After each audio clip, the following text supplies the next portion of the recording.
आरो माखासे खोथा बुंबावनांगौबा जारला दङ।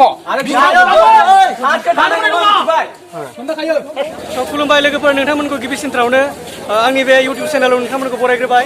लोगोफोर, नोंथांमोना दायो गोबांथार मानसिफोरखौ नुदों।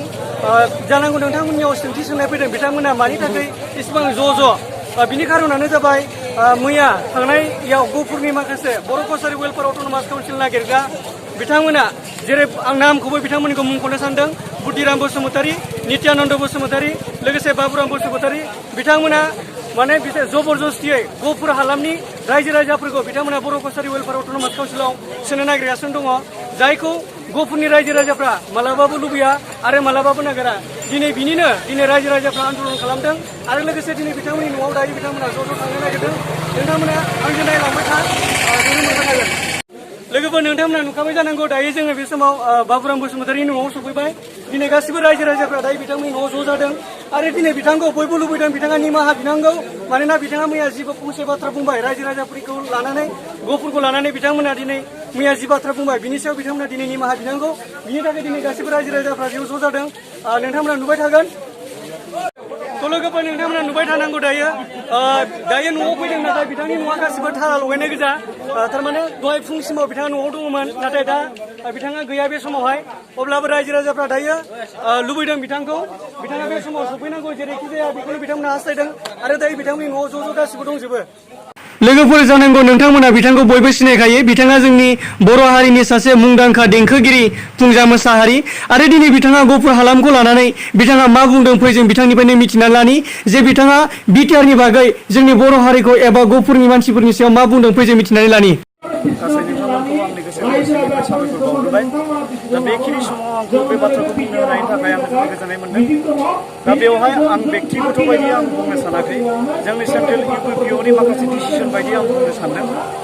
दिनै आङो गोरलैनिफ्राय जोनोम जानायनि उननिफ्राय आङो एबसुनि माखासे आइडिअलजिजों आं सोलिबोबाय थादों आरो दासिमबो थागोन आरो थैजासिमबो थागोन।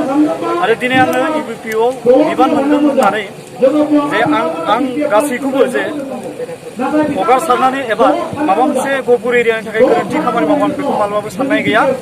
आं हारिमु आयदायाव बिबान होजादों, आं हारिमुनि थाखाय खामानि मावदों।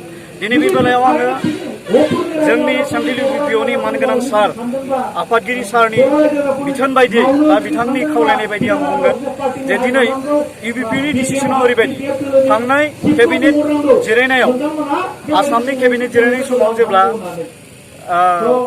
माखासे काउन्सिलफोरखौ बिथांमोना डिक्लेयार खालामनानै बर' कसारि अट'नमास काउन्सिला थालांबाय, बिनि षड़यन्त्रखौ जोङो बिपिएफखौ होननानै इउपिपिअआ रोखायैनो बुंदों। गहपुर हालामाव 534 सुबुङा मुंख्लं जानानै दं। दा बेखौ लानानै जोंनि गहपुर हालामनि रायजो राजाफ्रा बिटिआरआवनो हाबनो लुगैयो। दा नागिरग्राबो बिथांमोननि सायाव सारा मा बुंगोन गहपुर सासे हारिमु सिबियारि हिसाबै? एजे आं हारिमु सिबियारि आं बेखौनो बुंनो सानगोन, बे गोरोन्थि जे गहपुरारि रायजो राजाफ्रा गोबां खस्थ' मोनबोदों।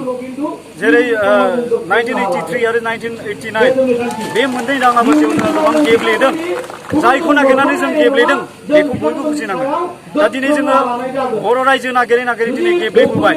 बे गेब्लेनायनि गेजेरावबो जोंनि गेब्लेनायनि ओंथिखौ बुजियालासेनो जे गावनि लामा लाबनि थाखाय सोरबाया जुदि मावदोंब्ला बेखौ जों सोंखारिनो गोनां दिनैनि दिनाव। आरो बिनि गेजेराव जोङो थांनाय 2020नि जानुवारि 27आव जेब्ला बिटिआर एकर्ड जादोंमोन, अब्ला बिनि उनाव न' डाउट सनितपुर आरो बिश्वनाथआ हाबफायाखैमोन, नाथाय कमिसननि जोहै जे हाबफागोन होननानै जोंनो खोथा होदों जोंनि दैदेनगिरि बिथांमोना। बै खोथाखौ लाखिनानै गहपुरनि रायजोफ्राबो धोर्ज हमदों जे 6 दान बा 10 बोसोरब्लाबो जोङो धोर्ज हमनानै जे बे रायजोखौ जों लाथारगोन, जे बिकेडब्लिउएसि आव जों थाया होननानै डिसिसन लादों। बेनिबो गोबां ओंथि दङ। बेनिखायनो आंबो सानो जोंबो बे बिटिआरखौनो बरायो आरो इउपिपिआबो अरायबो बिटिआरखौनो बरायबोगासिनो दङ। दिनैनि हाबाफारिया मैयानि दिनाव सानैसो जोंनि बिटिआर नागिरग्रा बिथांमोन बिनि सायाव खुद्रिनाय दिन्थिनो दिनै हाबाफारिखौ लादों। बे हाबाफारिखौ रायजोफोरनि गेजेराव मा मेसेज होगोन सार?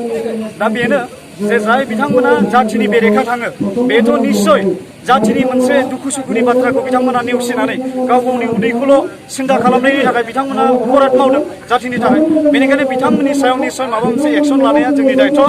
आरो आङो दिनै सेन्ट्रेल इउपिपिअनि आफादगिरिनि बाथ्रा बायदियै बा बिथांनि आंनो बोसोन हरनाय बायदि आं बेखौनो बुंगोन सनितपुर बिश्वनाथखौ इउपिपिआव माब्लाबाबो लाफानानै बिकेडब्लिउसिखौ इसु खालामनो सानाखै आरो फैगौ 7 अक्ट'बराव जाय काउन्सिलआ डिक्लेयार जानो थांगासिनो दं बिनि सिगाङाव बैफोरखौ षड़यन्त्र खालामनानै बाद होनो नागिरनाय बे ओंथिया इउपिपिआवबो गोबां दुखु होदों आरो फारसेथिं बेखौ इउपिपिअनि आफादगिरि बिथाङा बिपिएफनि षड़यन्त्र होननानै बेखौ रोखायै फोरमायदों।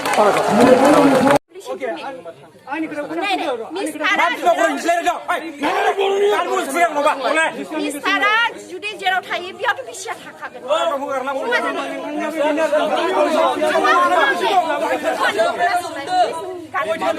जेनेबा नों हौवाना जेनेबा नों हाबा लादों नों जेराव थायो बेयावथ' हिनजावबो थागोन ना अब्लाबो नोंथाङा सासे हिनजाव माहारि हिसाबै बेयाव नोंथाङाबो मिथिखागौ जानांगौ जे बर'आ बे गहपुर हालामाव खनसे नङा खननै खनथाम गोबांथार मिथिया